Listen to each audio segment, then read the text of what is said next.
The silence in the house was unbearable.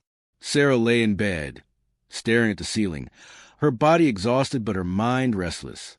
The crib was still there, untouched, a painful reminder of the child that never came home. Daniel had suggested they take it down, but she couldn't bring herself to do it. It felt like giving up, like erasing the little presence Lily had in their lives.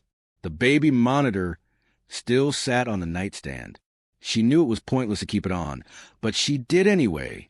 It was routine muscle memory, a habit she never got a break.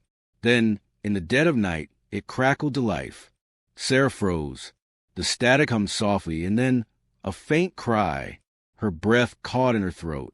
It was so distant, so delicate, but unmistakable. A baby's cry. Her baby's cry.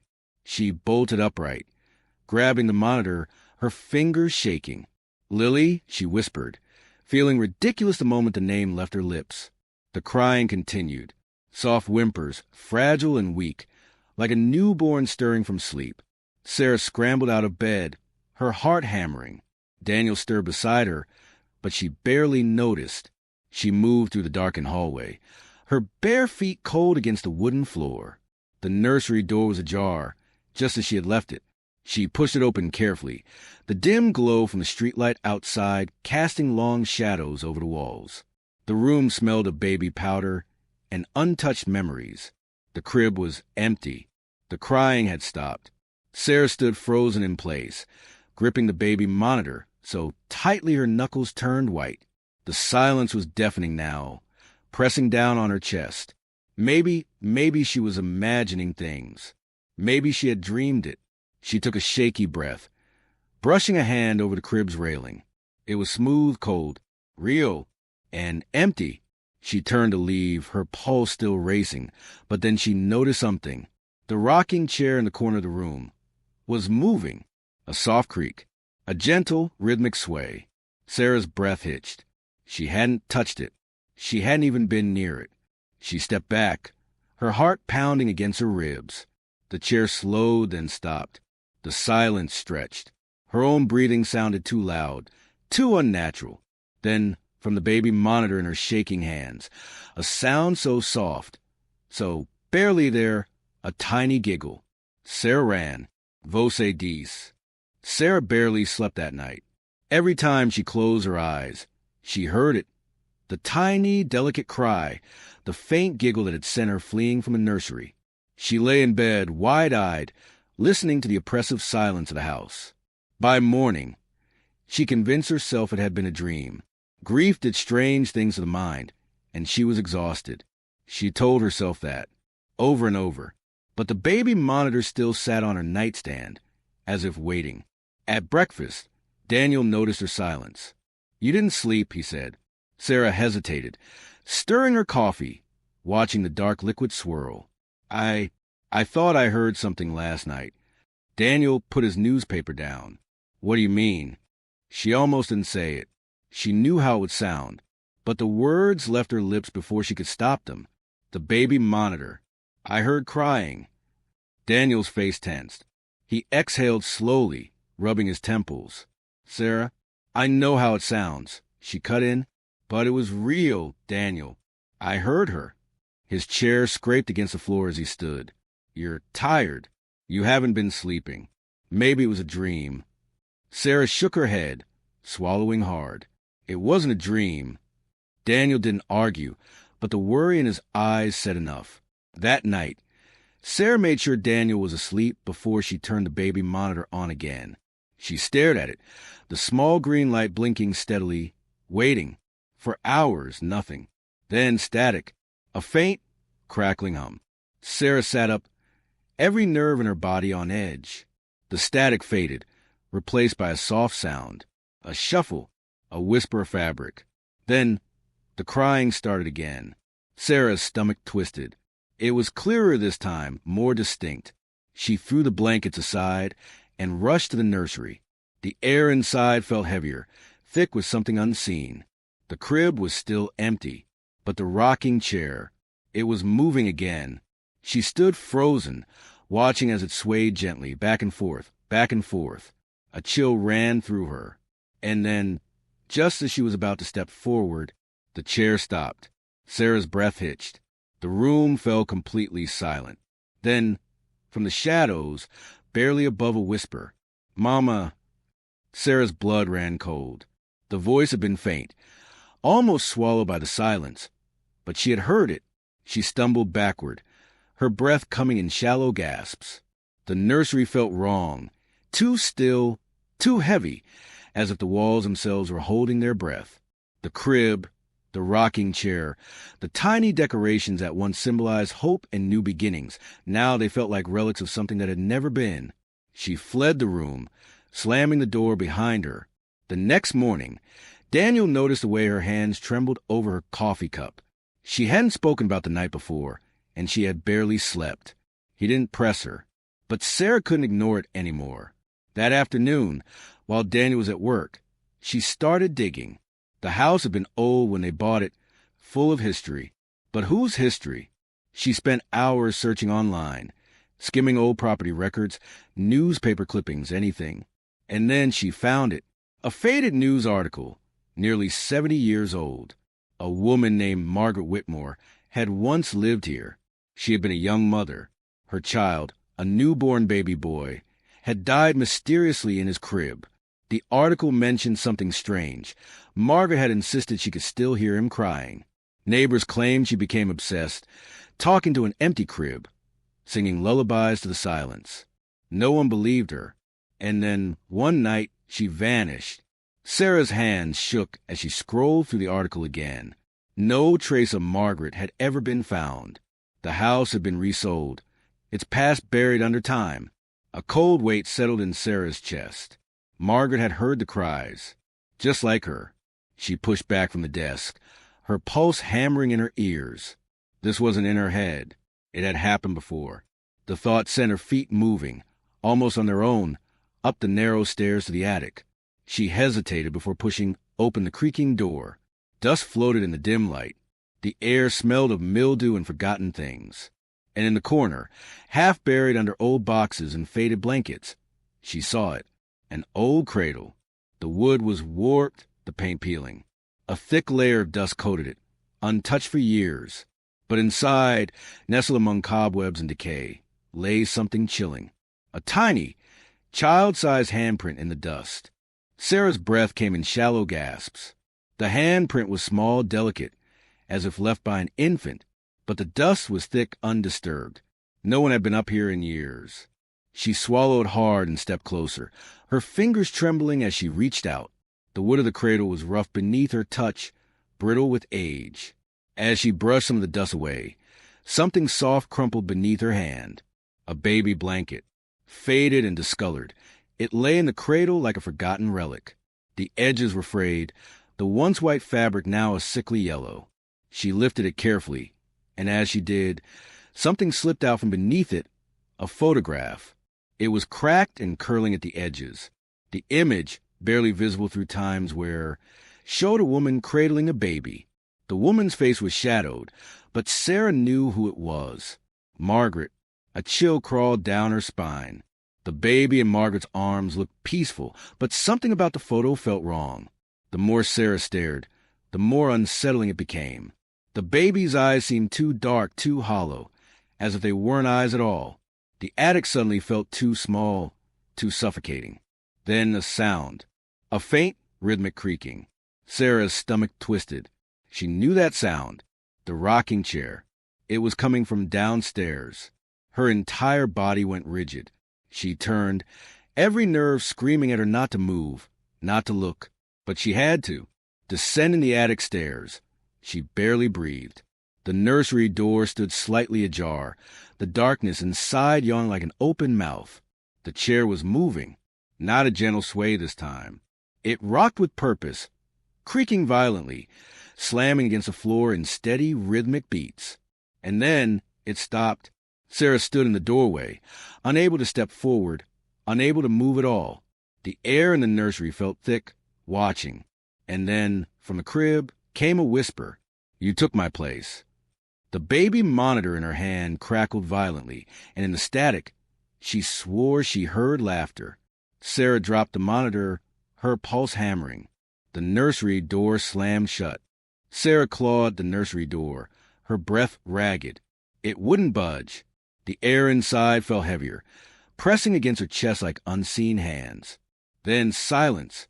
The rocking chair was still. The crib sat in its usual place, empty as ever. The room was just a nursery again.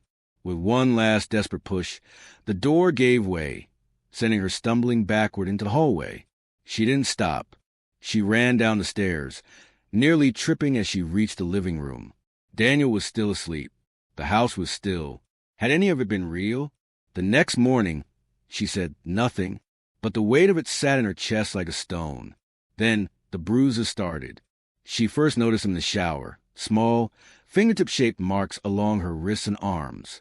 Like a child's grip. Sarah shuddered, rubbing at them as if they could be washed away. But each morning more appeared. The crying over the baby monitor grew louder, more urgent. The giggles more frequent.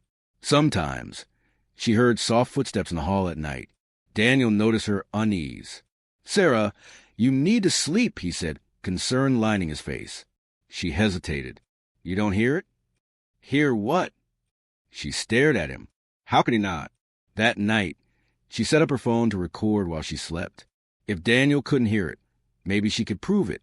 The next morning, she replayed the footage with shaking hands.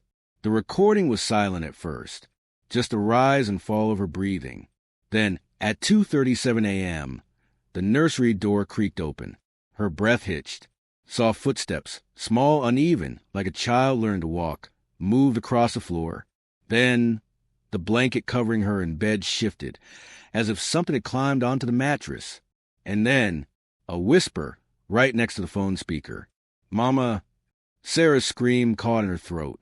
But the worst part? The video ended with her own sleeping voice responding. "I'm here." Sarah's fingers trembled as she clutched the phone, her breath shallow. She had no memory of speaking, no memory of the blanket shifting, of the footsteps, of the door creaking open. Yet there was her own voice, whispering back to something unseen, something that wasn't Lily. The walls of the house seemed to close in around her. She needed to get out. She shoved the phone into her pocket and rushed downstairs. Daniel sat at the kitchen table, sipping his coffee, oblivious of the terror twisting inside her. "I need to leave," she blurted out. Daniel frowned, setting his mug down. "What?" "This house."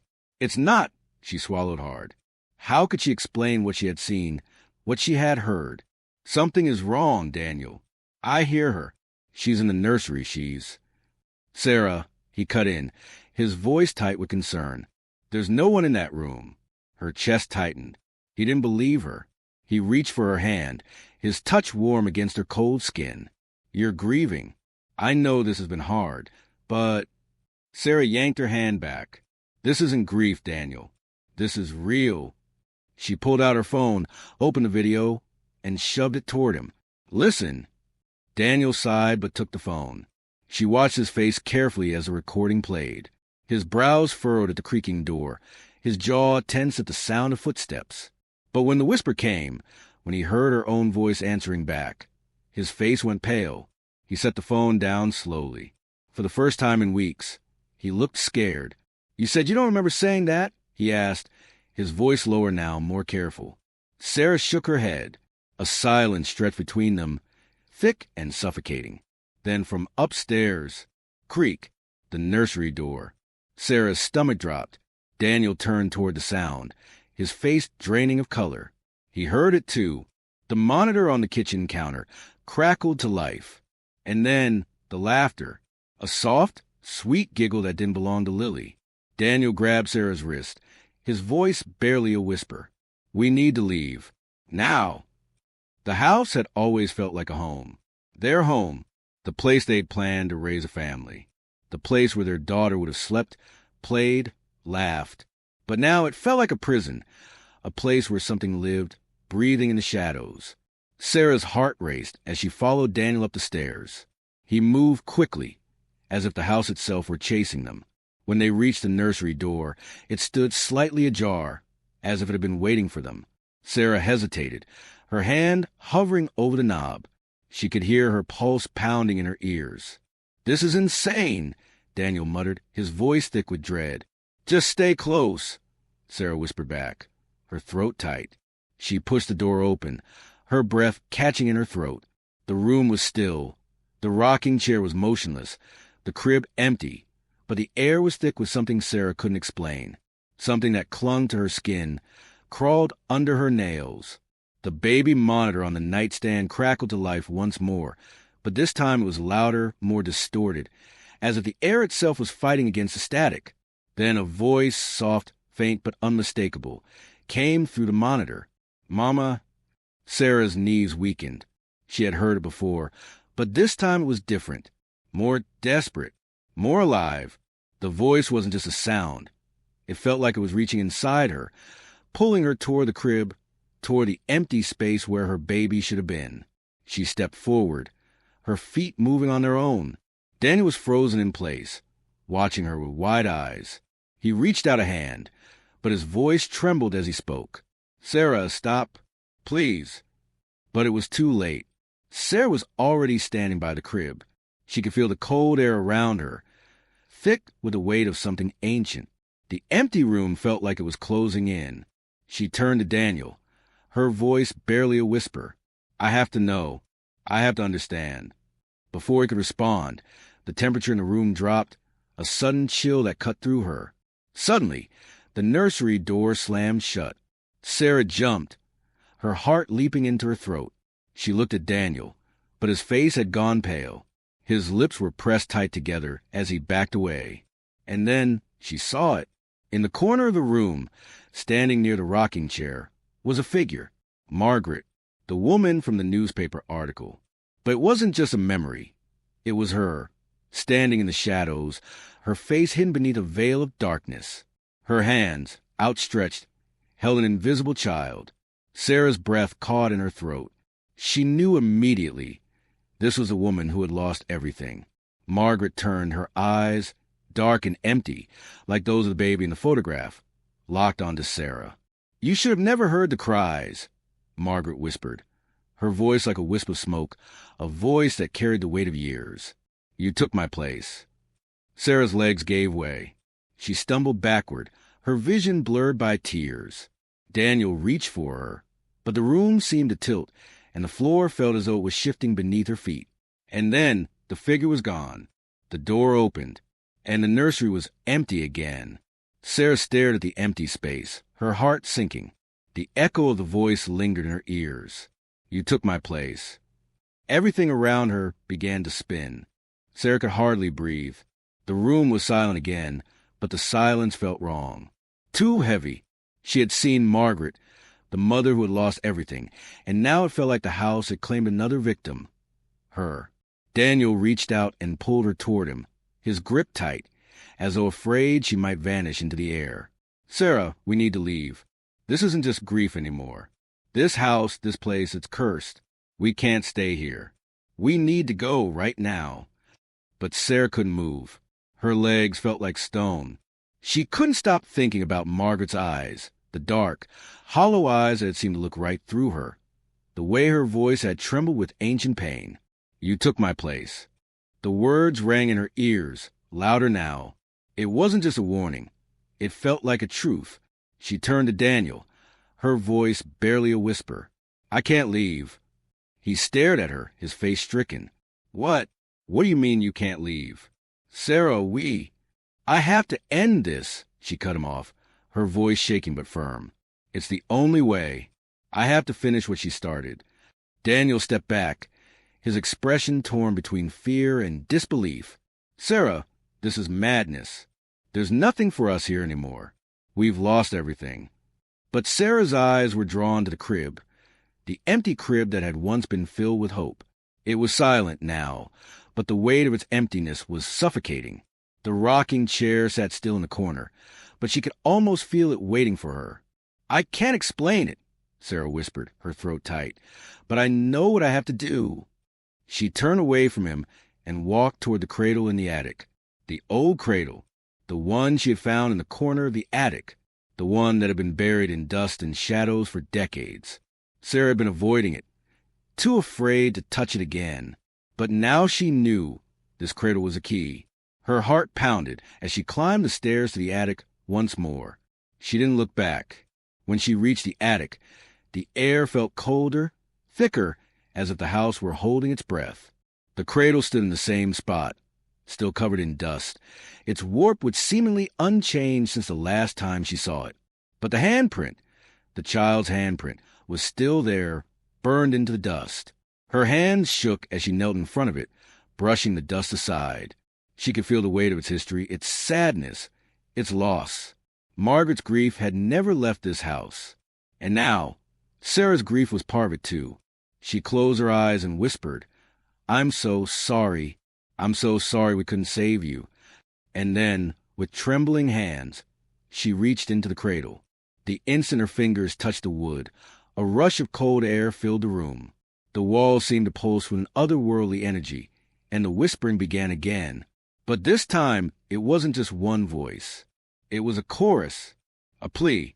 The sound of crying echoed throughout the house, rising and falling, growing louder and louder, until it filled her ears, until it was the only sound she could hear. "Mama."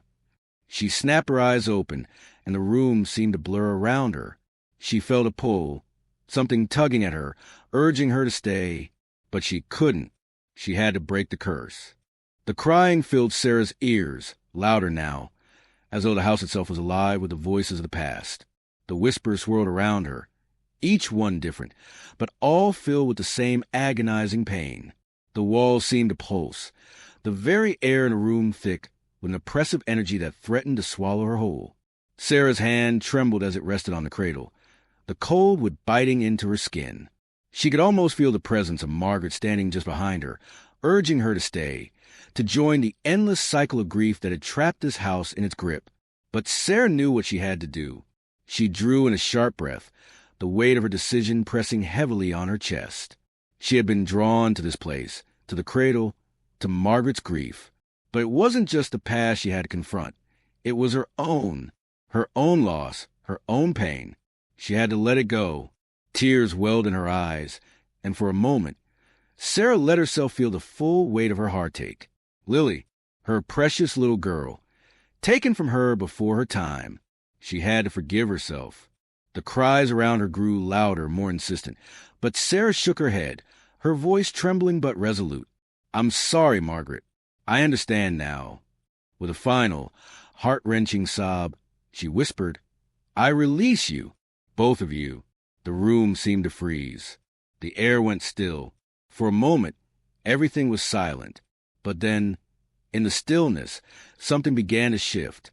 The coldness in the room receded, the oppressive weight lifting from Sarah's chest. The cries faded into the distance, growing softer until they were nothing more than a faint whisper, like the last breath of a long-held sorrow. Sarah stood up, her legs weak but steady. The cradle no longer felt as heavy. The presence of Margaret, the specter of the past, began to fade into the shadows, leaving behind a strange, quiet peace. Sarah felt the release in her bones, the tension in her shoulders easing. For the first time since the moment they had stepped into this house, she felt a sense of freedom, of closure. She turned to leave the attic, her heart still aching but no longer suffocating beneath the weight of it. As she descended the stairs, she could almost hear a soft, final whisper, the faintest of goodbyes. "Thank you." When Sarah returned to the nursery, the rocking chair was still, the crib empty, but the air felt different, lighter. There was no more darkness, no more haunting presence lurking in the corners. Daniel was waiting for her at the foot of the stairs, his face filled with relief when he saw her. She nodded, a small smile breaking through the exhaustion in her eyes. "I did it," she whispered. "I broke the cycle." Daniel reached for her, his arms wrapping around her as if he were afraid she might disappear again. "Are you sure?" "Really sure." Sarah nodded. "Yes, I think we can finally go home now." And as they walked out of the house together, the sun breaking through the clouds for the first time in days, Sarah felt the weight of the past lift from her shoulders, as if the house itself had exhaled, releasing its grip on them both. They were free. As Sarah and Daniel walked down the porch steps, the air around them felt different, brighter. The heaviness that had clung to the house like a shroud, the oppressive presence that had followed them every moment they had spent there, was gone. The sun had finally pierced the clouds, bathing the yard in warm light. For the first time in months, Sarah could breathe without the feeling of something looming over her. Daniel squeezed her hand, his fingers warm against hers, grounding her in the moment. "It's over, Sarah. We're free." She glanced at him, her eyes tired but soft, a quiet understanding passing between them. The journey they had been on, the grief and the haunting, was finally behind them, but it hadn't been without a price. "I don't know how I'm supposed to feel," Sarah admitted quietly, looking down at their intertwined hands. "I wanted so badly to make everything right, to fix it all, but now it feels like I'm just supposed to move on, like it never happened." Daniel stopped walking and gently cupped her chin, tilting her face up to meet his eyes. "You've carried so much, Sarah, and you've been through something no one should ever have to endure. But you're still here. You're still standing." Her eyes welled with tears again, but these were different, cleansing, healing tears. "I don't know if I can ever be the same.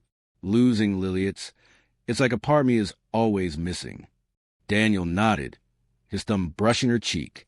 "You will never be the same, and that's okay. You're still learning how to live with it. But you're not alone. You have me, and we'll figure this out together."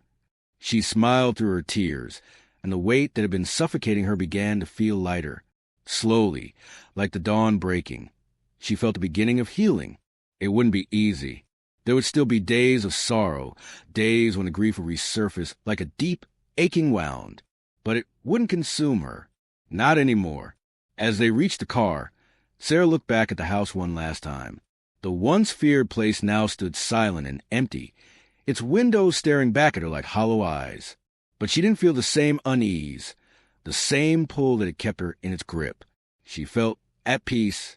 The house had its story, but now it was over. "Are we ready to go?" Daniel asked, his voice gentle but filled with an unmistakable warmth. Sarah nodded, her heart full, even though it would take time to fully heal. "Yes, let's go home." The drive back to their new apartment felt like a dream. The road ahead was uncertain, but Sarah was no longer afraid of it. She had faced her darkest fear and come out the other side, a little bruised, but still whole. And though she would never forget Lily, and though the memories of Margaret in the house would remain, Sarah knew one thing above all. Life would go on, and with Daniel by her side, she was ready to face whatever came next. Weeks passed, and life slowly returned to some semblance of normalcy. The sun seemed brighter, the air felt lighter, and Sarah found herself able to smile again without the constant ache in her chest. The weight of the past was still there, but it no longer controlled her. Each day, she took small steps forward, learning to live in a world that didn't feel like it was falling apart at the seams. Daniel, ever patient, stood by her side through it all. He helped her navigate the difficult moments, the flashes of grief that still came like waves, crashing without warning. Together, they worked on rebuilding their lives, their trust in each other, and the space where their love had once felt broken. Yet, even as Sarah began to heal, she knew that some parts of her would never be the same. Losing Lily had left a scar on her soul that would never fade, no matter how much time passed. One evening, after a quiet dinner, Sarah found herself sitting alone in the living room, her thoughts drifting back to the house, the old house they had left behind.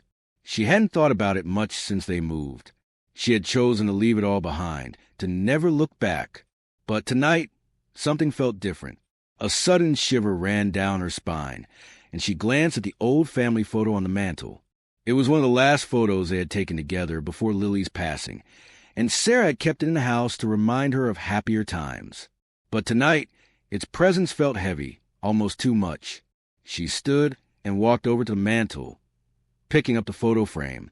The image was blurry at first, but as she wiped it gently with her sleeve, the glass cleared.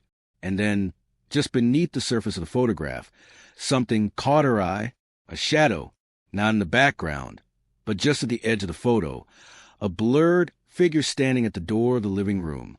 She squinted at it, her heart skipping a beat. The figure was faint, barely visible, but Sarah knew it wasn't just a trick of the light. Her pulse quickened, and her hands shook as she set the frame down on the table. She had seen that shape before, the The shadow of the woman, Margaret. No, it couldn't be. The house was gone. They had left it behind. There was no more darkness, no more haunting. But as the room grew colder, Sarah's mind raced. She walked to the window and pulled back the curtain, half expecting to see the silhouette of the old house standing just outside, as if it followed her. But there was nothing. The street was quiet, peaceful even. Then, just as Sarah was about to turn away, the softest whisper reached her ears. "Thank you." Her breath caught in her throat. The voice was faint but unmistakable. It was Margaret's voice, coming from nowhere. Sarah's eyes darted to the door, but it was still closed. She felt the unmistakable sensation of someone standing behind her. But when she spun around, the room was empty. She stood frozen, her heart racing in her chest. The whisper had been a final goodbye, the last breath of a spirit bound to the house for so long. Sarah realized that Margaret's pain, like her own, would never fully go away. But maybe, just maybe, they had both found a way to let go. And for Sarah, that was enough. The past would always linger in the corners of her mind, but she had found a way to break free from its grip. The house had whispered its last, and so had Sarah's grief. It was time to move on. Sarah placed the photograph back on the mantel, her eyes soft with understanding. She smiled faintly, whispering into the silence, "Goodbye, Margaret. Goodbye, Lily." And with that, the room felt lighter, the past finally resting where it belonged. Months passed, and with each passing day, Sarah and Daniel's life took on a new rhythm, a renewed sense of hope. They had found a quiet apartment in the heart of the city, a place that felt like a fresh start. The heavy burden of grief was still there, lingering, but it was no longer suffocating. They had learned to navigate it together, and in that shared understanding, they had found solace. Sarah often found herself thinking back to the house, to the crumbling walls and the shadowy corners where sorrow had once lived. But she didn't dread the memories anymore. Instead, she looked at them with quiet acceptance. The house had been a chapter in their story, one that had been filled with heartache and fear, but it had also been a chapter that had taught her the true meaning of healing. One Saturday morning, as the sun streamed through their apartment windows, Sarah sat at the kitchen table, sipping her coffee. She had just finished reading through a letter she had written to herself, a letter she had started months ago when the grief felt overwhelming. In it, she had written about her fears, her doubts, and the things she had lost. But today, as she read it again, she saw something new. Hope. She looked up from the letter and met Daniel's eyes across the table. He was smiling, his expression filled with warmth and reassurance. In that moment, Sarah realized just how much they had both changed.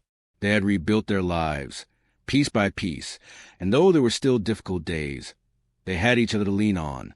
"I think I'm ready to start something new," Sarah said, her voice quiet but steady.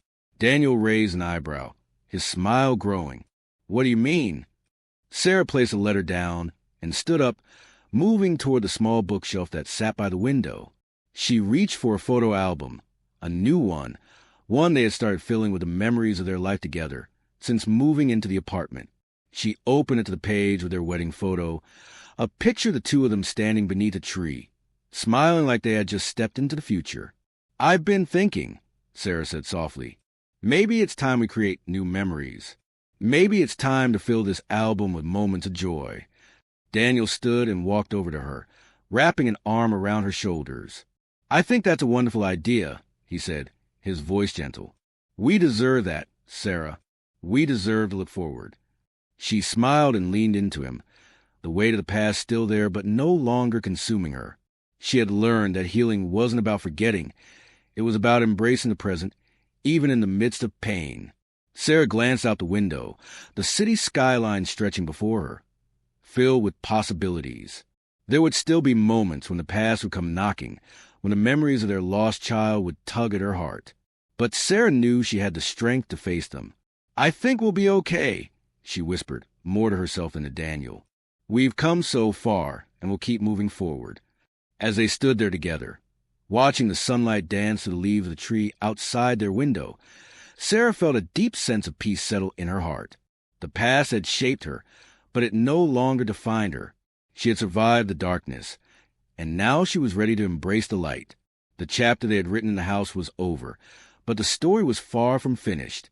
The new dawn was just beginning, and Sarah and Daniel were ready to face whatever came next, hand in hand, with hope in their hearts and the future ahead of them.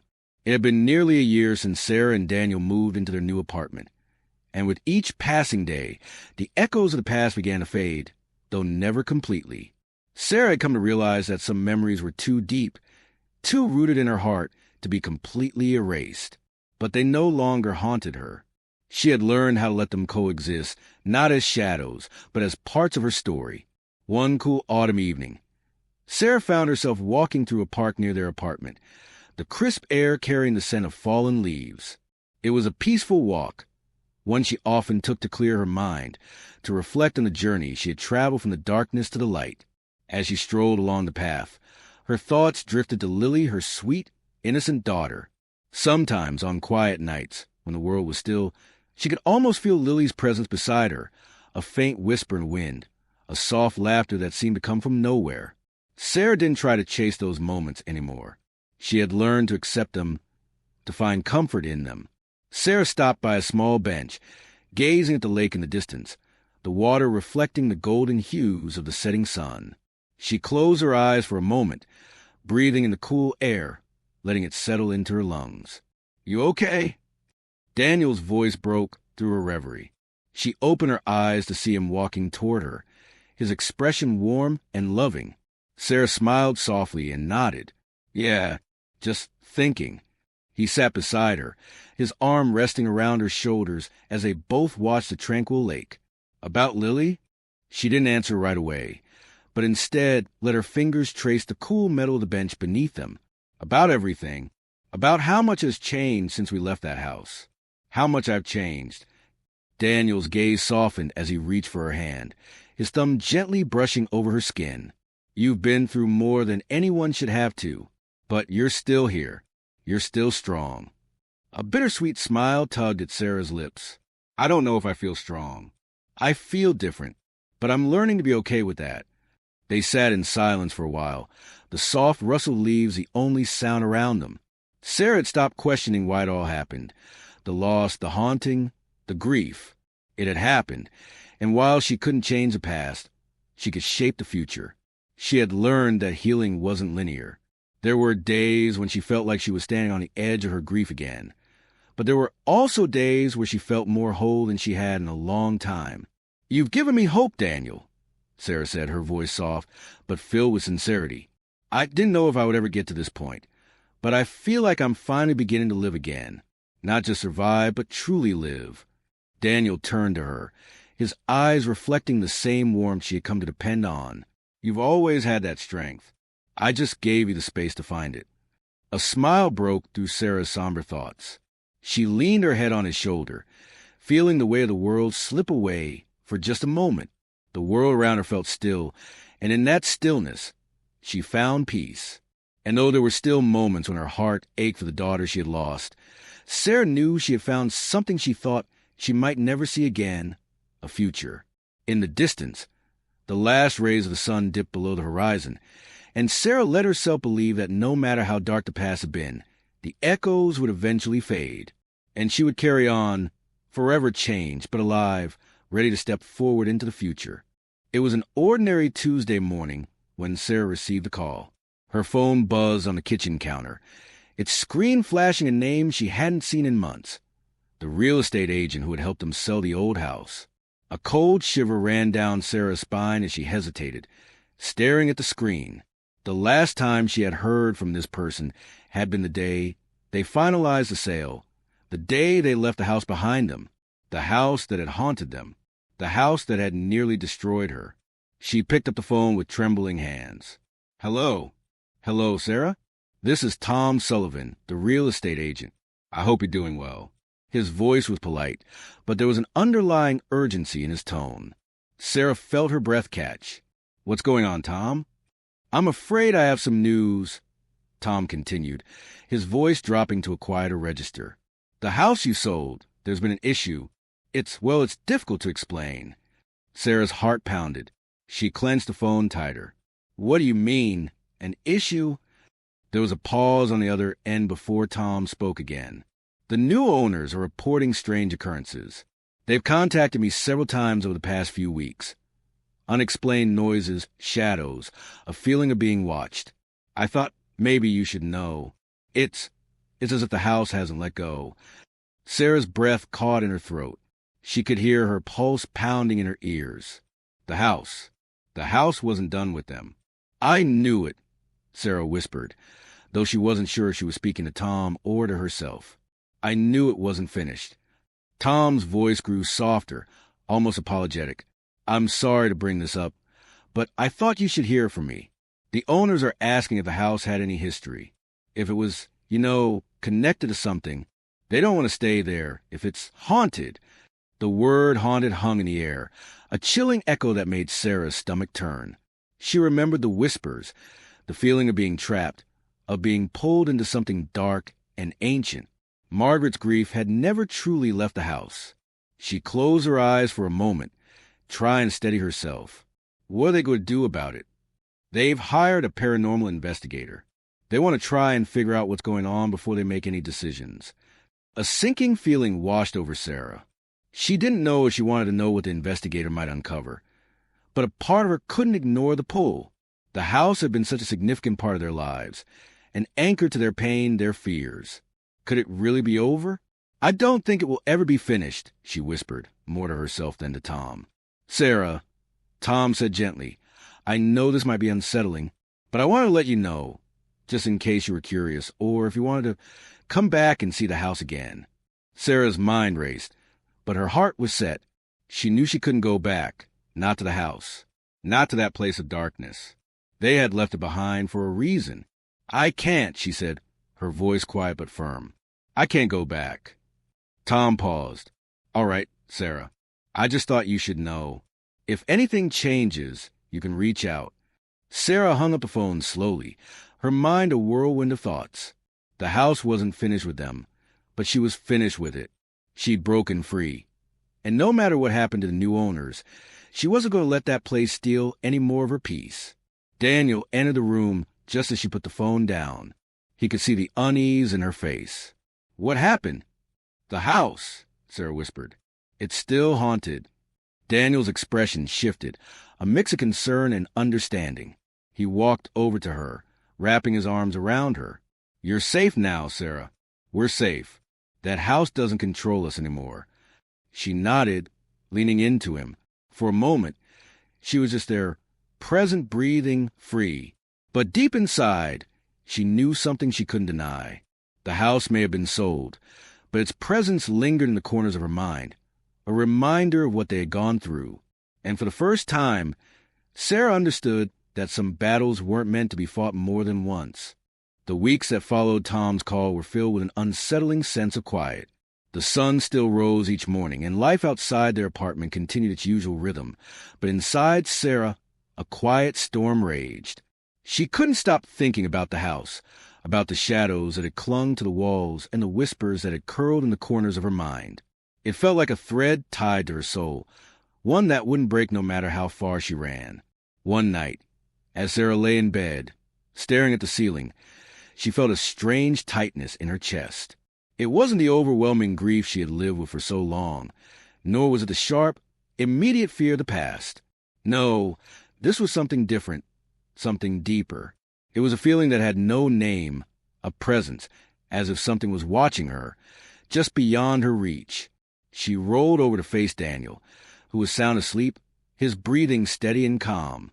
For a moment, she wished she could be like him, free of the memories that had clung to her. But Sarah knew she wasn't the same anymore. The house had changed her. It had carved a space into her heart, and no matter how much time passed, it would always be there. A soft creak came from the living room, faint but unmistakable. Sarah's heart skipped a beat. She lay still, straining to hear. The old house had been full of sounds like that. Footsteps in the halls, doors that opened on their own, a whispering breeze that never seemed to belong. But they were gone, right? The house was behind them. Sold. The house that had haunted them was no longer part of their world. But as the silence stretched on, the creak came again, louder this time. Sarah sat up in bed, her pulse racing. She wanted to wake Daniel, But a strange hesitation held her back. Could she be imagining it? The old fears had a way of creeping back, like ghosts in the night, especially when she was alone with her thoughts. The creak came again, followed by another. This time, she was certain it was a step. She slowly swung her legs over the side of the bed, her feet brushing against the cool floor. The apartment was dark, save for the faint moonlight filtering through the curtains, casting long shadows across the room. She stood, her heart pounding in her chest. The living room was just beyond the door, but nothing seemed out of place. The furniture was still, and the faint outline of the curtain swayed slightly in the breeze from the cracked window. But the air was different. It felt thick, charged, as if the room itself was holding its breath. Sarah stepped forward, her footsteps muffled on the carpet. She could feel the weight of the silence pressing in on her. She reached the living room, scanning the room. There was nothing. The apartment was as it should be, empty and still. But then she noticed something strange. The photograph on the mantel, the one of her, Daniel, and Lily, was no longer facing the wall. It was turned slightly, angled as if someone had moved it. Her breath caught in her throat. She couldn't breathe. She couldn't move. And then, from behind her, the faintest whisper. Sarah. It was her name, soft but clear, carried on the still air. Her blood ran cold, but before she could react, the sound faded, and the weight of the room seemed to lift. She turned quickly, half expecting to see someone behind her, but there was nothing but the empty, quiet apartment.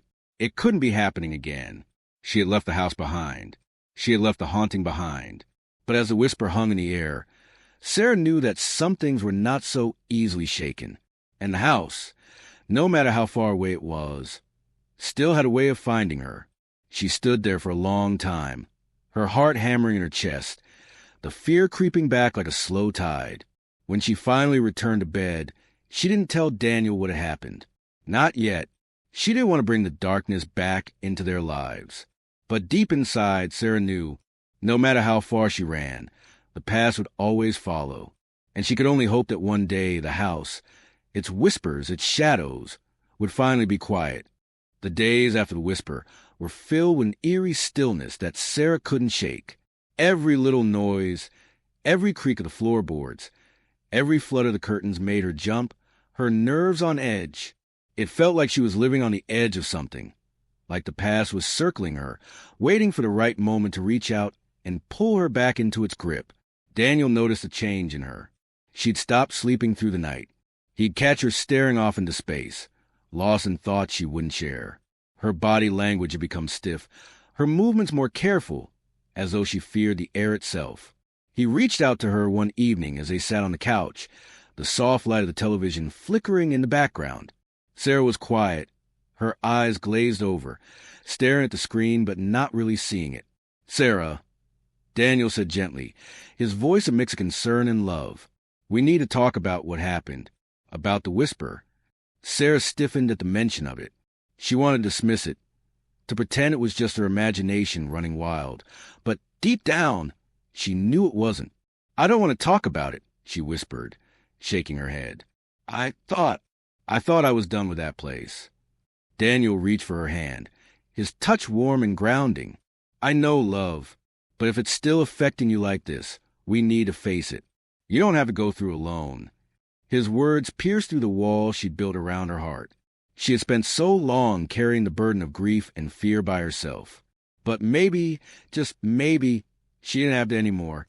Sarah exhaled slowly, the weight of her own thoughts pressing down on her chest. I heard it again, that whisper. I don't know why it's coming back. Daniel, I thought we'd left it behind. The house was supposed to be gone. But it's like it's still with me, following me, waiting for something. Daniel's grip tightened around her hand, his gaze intense but comforting. Maybe it's not the house that's following you, he said, his voice soft yet steady. Maybe it's the fear, the grief, the things we haven't fully let go of. Sometimes those feelings, they stay with us. But they don't have to control us, Sarah. She looked into his eyes, seeing the sincerity there.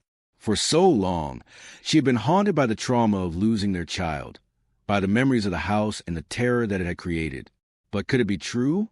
Could the house itself just be a symbol of her own unresolved grief? The realization hit her like a flood. Perhaps the house wasn't the source of her torment. It was the fear, the pain, the feeling of being powerless against forces she couldn't see. Maybe the house had been a vessel for her emotions, a physical manifestation of the grief she had carried for so long. And now, even though the house was gone, the feelings remained. Daniel's words echoed in her mind. They don't have to control us. She closed her eyes, trying to center herself in the moment. She had already come so far, hadn't she? She had learned to live again, to step away from the darkness. Perhaps this was a final step, facing the unseen forces that had lingered in the shadows of her mind. I can't keep running from this, Sarah said, her voice low but filled with determination. I need to face it, Daniel. Not just the house, but everything. The grief, the fear. I have to let go. Daniel nodded, his hand gently squeezing hers. And I'll be right here with you. Sarah took a deep breath, feeling a small sense of relief wash over her. She didn't know if she was ready to truly let go, but she knew one thing. She couldn't let the past hold her hostage any longer. It was time to face the darkness, not as something to be feared, but as something that could finally be released. With that thought, she felt a small shift inside her, a fragile spark of hope in the midst of everything she had endured. And for the first time in months, she allowed herself to believe that she could move forward. The house had held its power over her for so long, but now it was time to take back control, time to face the forces that lingered, and finally to find peace. The decision to confront her fears was not an easy one. For days after her conversation, Sarah felt like she was wading through thick fog, uncertain, hesitant, unsure what awaited her on the other side. She wasn't even sure what facing her grief would look like. Would it be some kind of grand release, or would it be a quiet surrender to the pain she had carried for so long? But she knew one thing for certain. She couldn't go on living like this. The fear had been too heavy, too consuming, and the haunting whispers, whether they came from the house or her own mind, needed to be silenced once and for all. Sarah had spent so much time trying to avoid the feelings that made her uncomfortable. She had buried her grief in the corners of her heart, hoping that time would somehow erase it. But time had done nothing more than let the pain fester. It wasn't until she accepted the truth, that the grief was part of her, that she began to understand how she could move forward. It was a rainy afternoon when Sarah decided it was time. She had been putting it off, but now, with the storm outside mirroring the turbulence inside her heart, she knew it was the moment to face it. She needed closure. She needed to find peace. "Daniel, I'm going to do it," she said, sitting across from him at the kitchen table. Her hands were clasped tightly, her fingers pressed together in determination. Daniel, who had been quietly supportive throughout the entire ordeal, met her gaze. "What do you mean, Sarah?" "I'm going to visit the house," she said. Her voice was steady, but there was a quiet vulnerability in her words. "I need to see it one last time, to say goodbye, to let go of what happened there." He was silent for a moment, his eyes searching hers for any signs of hesitation. He knew how hard this was going to be for her, but after a long pause, he nodded slowly. "If you think it'll help, I'll be right here, Sarah. Whatever you need." The drive to the house was long and quiet. Daniel didn't ask questions, understanding that this was something Sarah needed to do on her own, though he would be there to support her every step of the way. They had long since moved past the fear, and now Sarah could feel the weight of the moment settling in. It felt like returning to the place where it had all started, a place of loss, of grief, of the unknown. When they finally arrived, Sarah felt a chill run through her, though the sun was out and the sky was clear. The house stood before them, quiet, unchanged. It was almost as if the years had passed without touching it at all.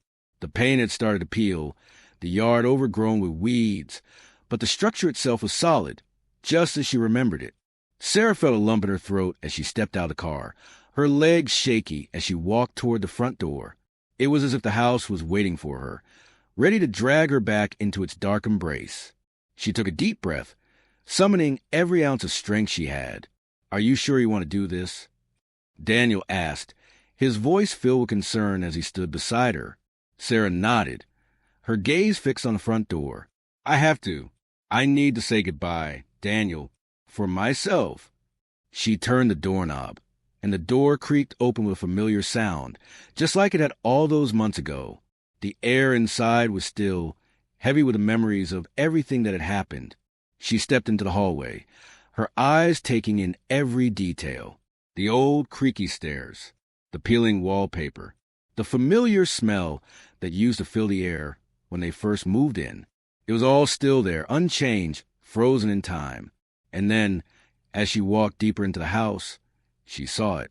The old nursery, the place where she had rocked Lily to sleep, where she had been filled with hope and love. Now the room was empty, cold, silent. A wave of emotion hit Sarah like a tidal wave. She choked back a sob, clutching the doorframe for support. The memories were so vivid, so overwhelming. But as the tears fell, Sarah realized something. It wasn't the house that haunted her. It wasn't the walls or the whispers. It was the loss, the grief, the absence of the one person she loved most. She took a step forward, her body trembling. "I'm sorry, Lily," she whispered softly. "I'm sorry for everything. But I have to let you go now. I have to move forward." As Sarah stood there in the nursery, surrounded by the memories of her daughter, she finally felt a sense of peace wash over her. The house had been a symbol of her grief, but it didn't control her anymore. She had let go, and in that moment, Sarah understood that peace wasn't something you find. It's something you create. With one last look at the room, Sarah turned and walked out of the house, leaving behind the ghosts of her past. And as she stepped back into the sunlight, she felt lighter than she had in years. The storm inside her was finally beginning to settle. The house, the fear, the grief, it was over. It had been a few weeks since Sarah visited the house, and though the journey hadn't been easy, she could feel the transformation inside her. The weight that had pressed on her chest for so long had started to lift little by little. It wasn't gone entirely, but it no longer controlled her. The house, with all its haunting memories, no longer had hold on her. The grief, though still present, no longer suffocated her. Life had started to feel normal again.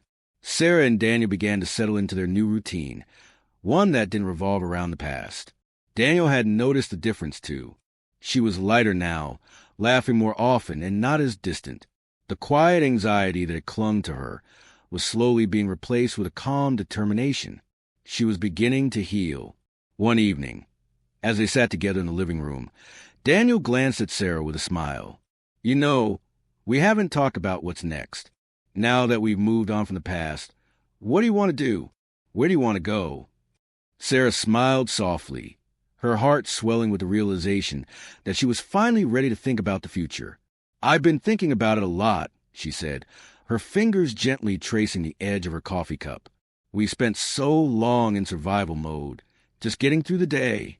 But now I think it's time for something different, something new." Daniel leaned forward, his expression open and encouraging. "What do you mean? What kind of new?" "I want to help people," she said with a quiet intensity in her voice. "I want to work with others who are grieving, who feel like they're stuck in the past, like they can't move on. I know how that feels. I want to help them find a way out, just like I found mine." Her words hung in the air between them, full of purpose and newfound clarity. She had spent so long in the depths of her own grief, but now she realized she had something to offer. The lessons she had learned, the importance of confronting pain, of allowing oneself to grieve and let go, could help others who were lost in their own darkness. Daniel's face softened with pride.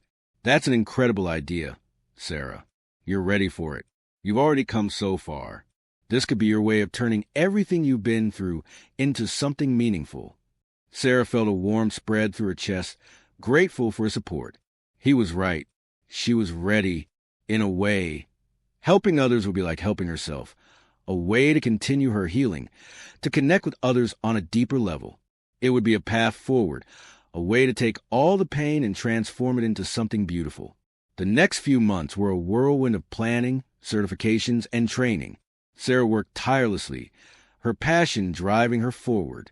She created a support group for grieving parents, offering a space for them to connect, share their stories, and heal. She became involved in counseling, learning everything she could about the human mind and spirit, understanding that grief wasn't something that could be erased, but something that needed to be embraced and worked through. As the months went on, Sarah's own healing continued, strengthened by the people she helped. Every time someone came to her with their story, Sarah found that it brought her closer to her own peace. She no longer saw grief as an enemy, but as a companion that could be understood and managed. And one sunny afternoon, as Sarah sat in her new office, surrounded by the warm, comforting hum of conversation, she realized how far she had come. She had let go of the past, not by forgetting it, but by accepting it. She had found peace. And in doing so, she had given herself the chance for a new beginning. As Sarah watched a new group of parents enter the support room, faces uncertain but hopeful, she felt a quiet sense of fulfillment. The journey had been long and painful, but now she could see a future not defined by what she had lost, but by what she was gaining. And for the first time in years, Sarah felt free. Her healing wasn't complete, but it had taken root. It was something she would carry with her always, and that was enough. The house, the grief, the shadows, they were all behind her now. What lay ahead was a life built on hope, and that was a future worth embracing. As the weeks turned into months, Sarah found herself increasingly at peace with her new life. The work she was doing with grieving parents gave her a sense of purpose she hadn't felt in years. Every story shared in her support group, every breakthrough moment, became a small victory in her own journey of healing. She didn't just listen to their pain. She felt it because she had lived it. But now, she was no longer consumed by it. Daniel, too, had found a new sense of balance. He had always been her rock, but now there was a strength in their relationship that was different from before. They had weathered the storm together, and now they were building something stronger in its aftermath. They had learned to communicate more deeply, to understand each other in ways they hadn't before. There were still moments when grief would creep in, like when Sarah would catch herself staring at Lily's old toys, or when Daniel would pause, remembering his daughter's laugh. But those moments were no longer overwhelming. They were part of the tapestry of their lives, woven in with the joy and hope that had returned. One evening, as they sat on their balcony overlooking the city, Daniel turned to Sarah, a soft smile on his lips. "You know," he said, his voice filled with affection, "I've watched you go through so much, and now, seeing you like this, I'm proud of you. I'm proud of the woman you become." Sarah's heart swelled at his words. She had never imagined she would be here, standing at the threshold of a new chapter in her life, not defined by the pain of loss, but by the strength she had gained from it. "I couldn't have done it without you," she replied, her voice filled with gratitude. "You've been my constant. I couldn't have faced any of this without you by my side." Daniel reached for her hand, holding it gently in his. "We're in this together, always." For the first time in what felt like forever, Sarah looked forward to the future. She no longer feared the uncertainty ahead, because she knew that whatever came their way, they would face it together. There was still healing to be done. Grief didn't have a clear-cut timeline, and some days the memories of Lily still stung. But the darkness no longer overshadowed her. She had found a way to coexist with the pain, to integrate it into the life she was now building. The support group Sarah had started was growing, and she had even begun speaking at seminars for grief counseling. She was using her story to inspire others, to show them that healing was possible, even in the face of the deepest loss. Every time someone told her that her words had helped them, a small spark of joy ignited inside her. It was as though, with every person she helped, a piece of the past of Lily was honored and given meaning. One day, Sarah stood before a room full of people, sharing her journey of grief and healing. As she spoke, she felt the weight of her words, but also the lightness of knowing that she had found her purpose. She wasn't just surviving anymore. She was living. She had built something meaningful out of the ashes of her past. And in that moment, as she looked out at the faces of the people in the room, some filled with tears, others with quiet hope, Sarah realized that healing wasn't just about finding peace within herself. It was about helping others find their way through the darkness and showing them that no matter how deep the pain, there was always a way forward. The road ahead was still uncertain, but Sarah knew that, with Daniel by her side and the work she was doing, she was on the right path. She wasn't just embracing the future. She was creating it one step at a time. And for the first time in a long while, Sarah felt that the future wasn't a place to fear. It was a place where she could finally thrive. This was only the beginning. And